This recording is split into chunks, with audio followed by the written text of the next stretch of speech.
Hello, this is Marty and Jerome from the Bonsai Supply. We hope you're staying safe at home and that you're making a good use of this extra time. Yes, so we actually just took all of our classes online, and we recently just had a online Zoom meeting with Pedro Morales. It was a Q&A about tropical trees, and it was a little close group, and we just wanted to show you guys what that was like and how much fun we had. So go ahead and take a look. Thank you for joining. Thank you for the invitation also to you. And what type of questions they are going to make me? Personal questions also? No. Today we're gonna talk about tropical trees only. Only tropical trees, okay. Yeah, unless I was kind of who knows? let's see. I'm going to start with let's see, Matthew. Oh, Matt, right? Matt. Okay. Yeah. Let me unmute you. Let's see the first one here. Hello, my friend. I haven't worked with a Campeche before, and I'm told that you have to be careful in grinding them because there will be different live veins through the different parts of the trunk. Can I grind it in a normal way, or are there any special considerations for removing wood on the Campeche? So in Campeche, you will see difference of colors on the bark. So the darker it's dead, the more white it will be live vein. So when you see the bark around, you will see the live vein normally it's a little bit going out of the tree, and then it will be a lighter color than the dead part. Okay. The way to differentiate which is alive and which is dead, it's because of the color. Okay. All right. I'll play with that. I will not mess around too much if you are not sure, because if you cross the one live vein, that part of the tree will die. Right. Okay. I might sit on it for a little bit until I can do it with somebody then. You could send me the picture, or you could send me a video, and if we could do the close-up later, we could see, and I could tell you more or less where is the live vein and where is not. But I have to see the tree. I have to see the tree. Okay. I'll step aside then and let someone else go ahead. Jeffrey, I'm gonna unmute you. You will be next. Let's see. Yes, Jeffrey. Any questions or show and tell? I don't know. Can this be seen? Yeah, let's leave. So I have questions about pest management on bougainvilleas. So the two pests that I have all the time on my bougainvilleas are, you can see these kind of shiny trails on the leaves, and then also the chewing. So big holes in the leaves. And so what are the best ways, if this is a fairly continuous problem, what's the best way to address the I guess they're two different pests, the chewing and the shiny trails? The one that you just showed me, that's a leaf miner. The one that have the trays, that's it's a leaf miner. And the chewing ones, that's the reason on the school we will divide the insects in different categories. Chewing insects, sucking insect, and which is the other one? And miner, and leaf miner. We're going to divide insect in three different, and we're going to tell you which is better for both, for everyone. For example, bougainvilleas have a lot of this, a lot of loopers, and a lot of chewing insects, and a lot of leaf miner. Normally on my bougainvilleas, when I see that beginning, I remove all the leaves and I put systemic insecticide, granular systemic insecticide. You will have to live with that. It's continuously, especially when it's hot, when the weather is very hot. When you have high temperature, you will see a lot of that coming on bougainvillea. So you have to defoliate the tree, put systemic insecticide on the ground, on the soil mix, and then the foliage will come now, nice. As soon as you begin to see it again, and that will happen 2-3 months later, then you go with again defoliate again and then put it again. But that means that the systemic is not working anymore. Let me show you, if it is okay, if I could step on and look for the one brand of systemic I have here. Yeah, so I'm just gonna prepare you, Anthony. You're gonna be next. So This you could get it in the market here. I probably Lowe's have them or Home Depot have them. It's very easy to get some in different stores, and it's important that you see here. I don't know if I could show exactly the imidacloprid, the active ingredient. You see the active ingredient? Yes, yes. Imidacloprid. Whatever have this active ingredient you could use. But you have to use that active ingredient. The only thing is that you could not use that on any plant that you eat. If you have your vegetables around, don't put that next to those plants because you will be eating that later. Okay. Did I answer your question? Yes, thanks. Good. Okay. Okay. That was a great question, Jeffrey. Anthony, you're gonna be unmuted next. Okay. Can you hear me? yes. I am. Yeah. Okay, good. Okay, so Pedro, this is my first tree for bonsai school. It's from the top to the bottom, it's about 36 inches to give you an idea of size. I guess my question is, I'm trying to prepare this so that we can do something really nice with it. You can see that it's got, I put the tennis ball in there so you get some idea for size. Is there something I should do to make this extra prepared for you in our next meeting? I just keep fertilizing and growing. Should I cut it back, defoliate, or trim it or anything? Well, actually, the size is very nice, and I didn't have a lot of branches. I like that. The size of the trunk is very nice also. So it's a ficus. What kind of ficus? Is it a tiger bark? It looks like a tiger. It may be. I'm not 100% sure. It looks like a tiger bark, or yeah, I think it's a tiger bark ficus. 3 trunks or 4 trunks. Yeah, 4 and a small branch off to the side here. Good. Okay. Well, for the school, that's a very good material for the school. It's if you bring things like this, that will be very nice because you're gonna have nice results at the end of the process. What I would recommend to you, I don't know when we are going to finally do the practice, but from now to the day that we make the practice, every 2 or 3 months, defoliate that plant. Don't let it grow too wild. Okay. So if you defoliate and keep trimming it, so keep that shape, more or less that round shape, so the branches gets inside. And then if we decide to begin the school, let's say that we are going to do the practice in July. 1 week before the meeting day, completely defoliate the tree. Perfect. Perfect. This is the kind of information I was looking for. Exactly. But what is important is that every defoliation should be every 3 months, not closer than. Don't do it every 2 weeks or every 3 weeks. Okay. Can I defoliate this today? I think it's good time. Today we are in April, March. Yeah, and then if we're going to have the school in June or July, I don't know exactly when we are going to be back to normal. But when we have the meeting again, then you defoliate again. Okay. Thank you very much. Perfect. Please put some fertilizer on them also.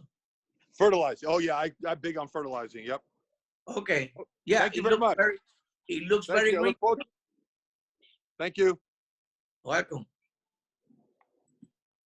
Okay, great. I have next Bob.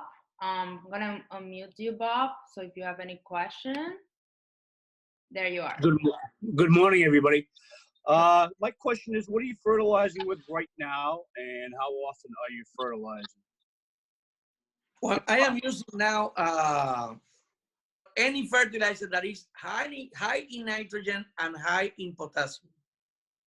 Mostly that's what I am using on mine. And I use normally low release fertilizer. If you have fish emulsion and you have other fertilizers, you could use them also, but don't do it too often. If you put granular fertilizer, then you do the liquid one once a month, for example, only. The fertilizer, Are you defoliating your buttonwoods right now also, as well as your Yeah. ficus? Now that it's very hot here, yes, I do. I am defoliating all my buttonwoods. It's not as hot here yet, so we should wait another month or so, maybe. Well, yeah, it's April for you. Maybe when is hotter there in May? Well, they're forecasting 90s next week, so you know it might be back into the 80s again the following week, though. So it's tough to tell. But that's good temperature to defoliate. 90s and 80s are perfect. Okay, thank you. Okay. All right, perfect. Okay, so I'm gonna start taking questions or whoever wants to participate. Angelica, I'll have you priority as you were like the first one connected. So let me know. Do you want to participate? Yeah. Sorry, you're unmuted. Okay. I was going to say that the chat was disabled. That's why I couldn't write in. My turn? Yeah. Yeah. Yeah. Okay. Hi, Pedro. Is that a buttonwood? No, this is a bougainvillea. Ah, bougainvillea. Okay. So with this same bougainvillea, I found the other day when I was repotting and working on it, that the trunk, sometimes you squeeze it and you can tell that it's rotting, right? And it's hollow. So as you can see, I ended up carving out. I didn't carve that myself. That was already rotten. So I just scraped it out. And I went all the way until it stopped and I got to hard, clean wood again. But what I'm concerned about is that I saw I don't know if you can see it right there. A little hollow. Yeah. But do you see that there's a hole right there? Yeah. Yeah, that hole I can poke. I had like a needle, like it was very long, and I can poke that needle all the way in. So my question to you, it's rotting inside. Did you put any lime sulfur on that wounds when you carved them, when you cleaned them? no, I just let it dry out. I didn't water anything on top. I just watered the base. But you don't have lime sulfur. No. You need to put lime sulfur to that. Okay. I don't think maybe they have it on the store there. Yeah, I could order it. Just put lime sulfur on all that area. Try to that little hole. Yeah. Tilt the plant and put a little bit liquid inside also. So whatever is inside, it's you could kill that. Okay. And try to scrap as much of the dead wood as you can. Scrap it out. Clean it out first. And it doesn't matter if it's wet. You put the lime sulfur on it twice. One, let it dry. Two times. And then every 6 months you have to do it on bougainvillea. Okay, and then so I shouldn't carve out that hole. I should just leave it and put lime sulfur. No, if you could, take whatever it's rotting, take it out as much as you can. Okay. And then once you got the hardwood, put the lime sulfur on top, so it prevents it from rotting anymore. Okay, because it is hardwood. It's just that little hole in there, and I wasn't sure if I should just carve and to get No. Just try to fill it up with lime sulfur. Okay. So whatever is inside you could get rid of that. And you said every month? No. Put it twice to 2 times. Okay. One and every 6 months. Every 6 months. Okay. Perfect. Thank you. Welcome. Hi, Rob. Hey, do you have questions for us, for Pedro? Yeah, I'm here. Hello, Pedro. Nice to see you. How you doing? Hope everything's good. I'm going to show you my tree here. I like the shirt. Yes. Well, I've got this tree that I got from you a couple years ago. Green emerald. Yes. Okay. And what my problem is that during the winter time on my bench, I've lost. Well, I'm trying to get this thing to switch over. Let's see here.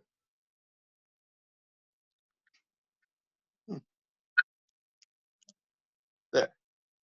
I've lost the branch there.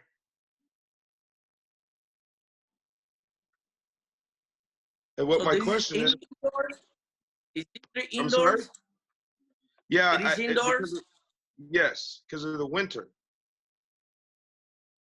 And I haven't been able to put it outside yet. Okay.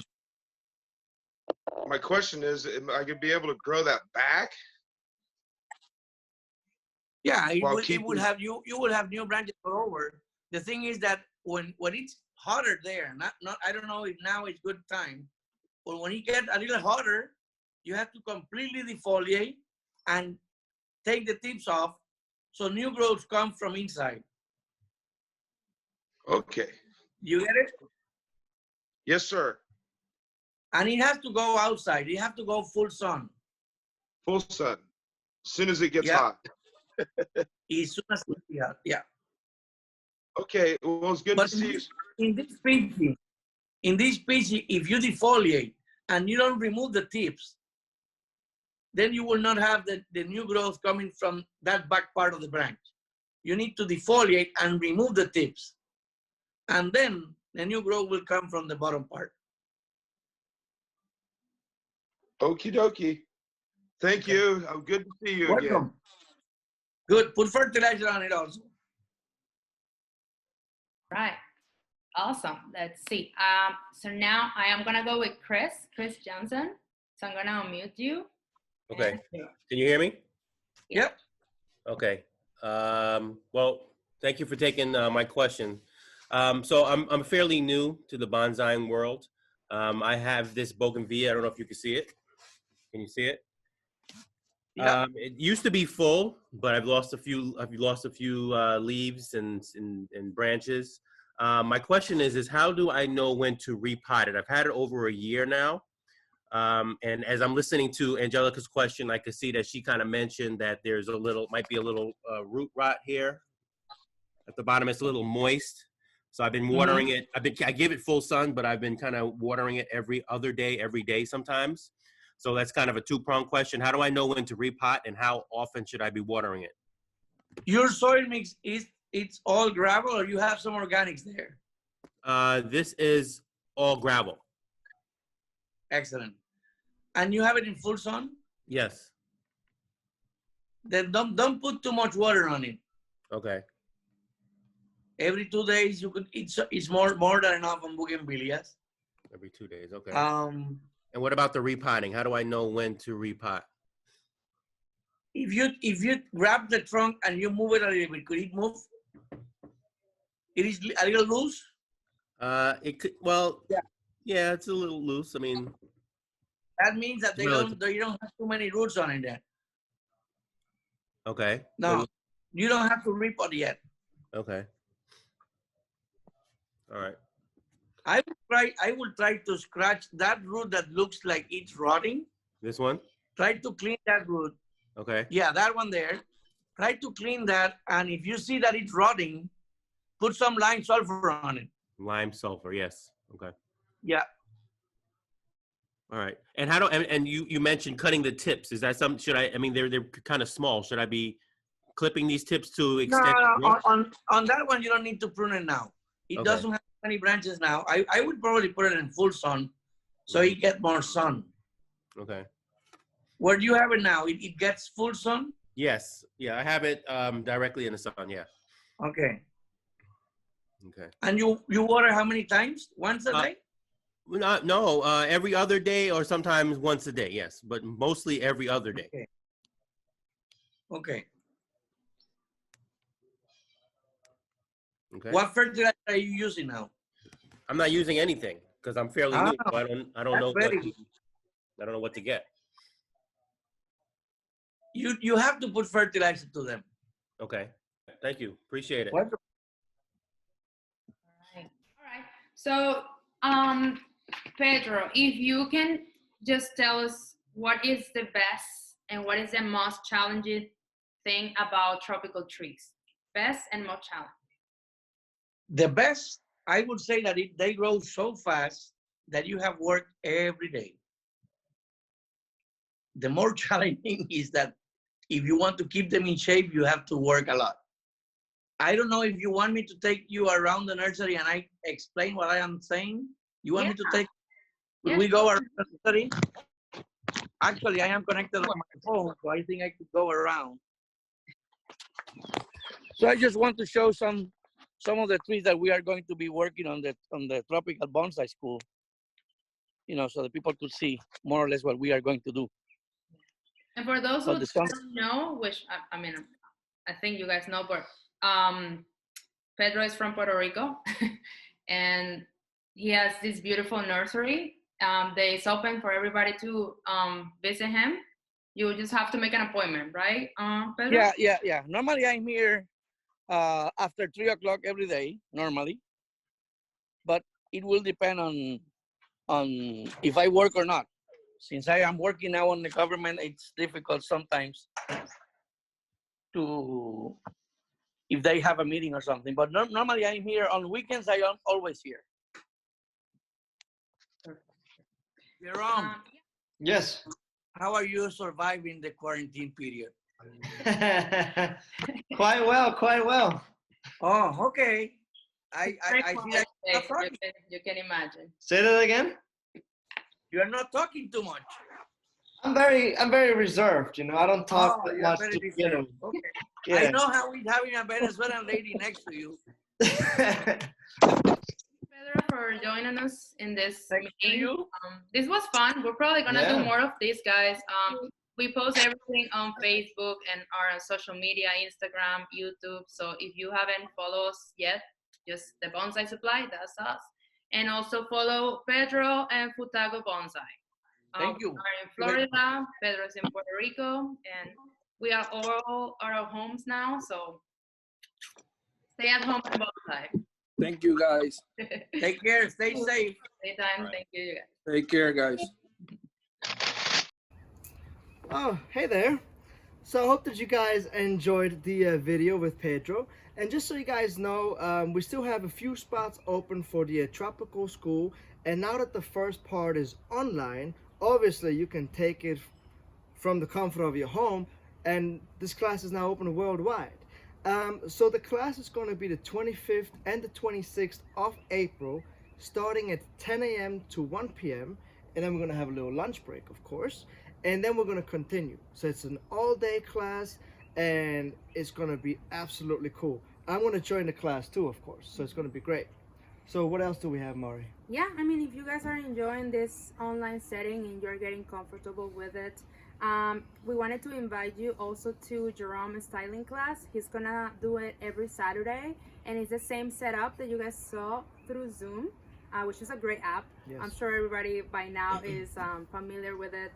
And Jerome is doing that so you can show him your tree and you can get some styling guidance, and you will be with him for 2 hours working on this, and we'll be a very small group doing this at the same time, so everybody have a good time with Jerome.